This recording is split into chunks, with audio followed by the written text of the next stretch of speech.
anime is getting more and more popular with each passing day. There, I said it.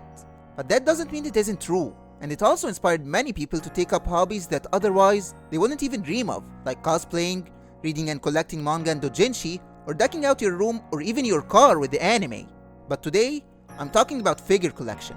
Ever since I got into anime, I loved looking at anime figures and seeing pictures of them, but that's about it.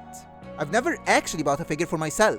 The only one I have is a Naruto figure my friend got me as a gift when I started YouTube, and I always keep it next to me when working. But why didn't I ever buy an anime figure for myself? Long story short, it's too expensive. I know that what's expensive for me might be just a couple of pennies for someone else, but generally speaking, anime figures are expensive.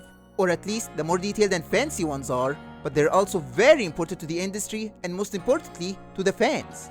So let's see why anime figures are expensive but important. Let's get the obvious reasons why they're expensive out of the way. A lot of anime figures are made in the home of anime, Japan, and if you're importing them from there, then international shipping can be expensive. Another reason is that companies that make the figures like Good Smile Company, Kotobukiya, and Aniplex actually have to pay a licensing fee so that they just have the right to make the figures. And that's without considering the cost of actually making the figure and paying everyone involved from designing to shipping and everything in between. So it's natural that it affects how expensive it is. Another reason is that even though animes become more mainstream, it's still somewhat of a niche hobby, and with that comes a smaller market and less potential buyers, which leads to the fact that for manufacturers to profit from selling figures, they'll charge more. That also means that anime figures have smaller production runs than action figures you see in the West, which increases the rarity of a figure, especially if it's a figure from a lesser known series. The most popular series like Dragon Ball, Naruto, and One Piece have a higher demand and a bigger market than other anime series. But what if you want to buy a figure from a lesser known one?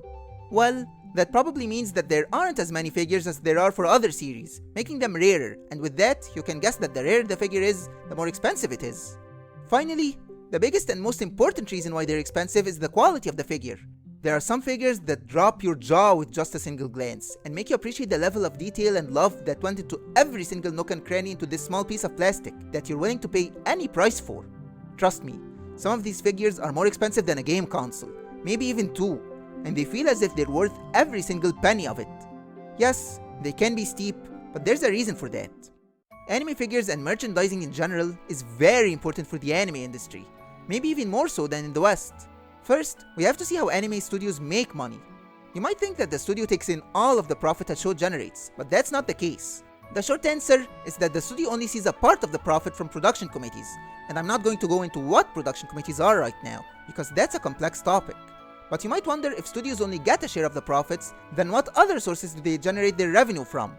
Well, that's where merchandising and discs come to the rescue, along with licensing and streaming rights fees.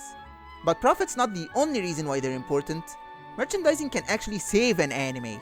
The first Gundam, for example, was cancelled due to low ratings, but thanks to the Gunpla models, the series saw a boost and came back to be the powerhouse we know of today.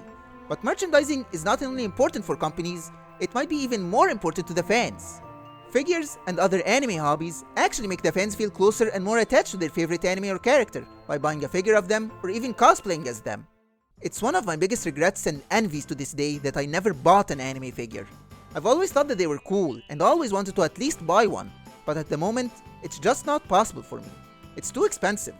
However, hopefully in the future, that won't be the case, and at the moment, I'm waiting to buy my first anime figure when I first go to Japan, be that tomorrow or 10 years from now. But I want it to be something I remember my first trip by, and a reminder that I've actually achieved one of my most desired goals and dreams. But I'll just have to wait, and until that day comes, this has been Anio, and until next time, Mata ne.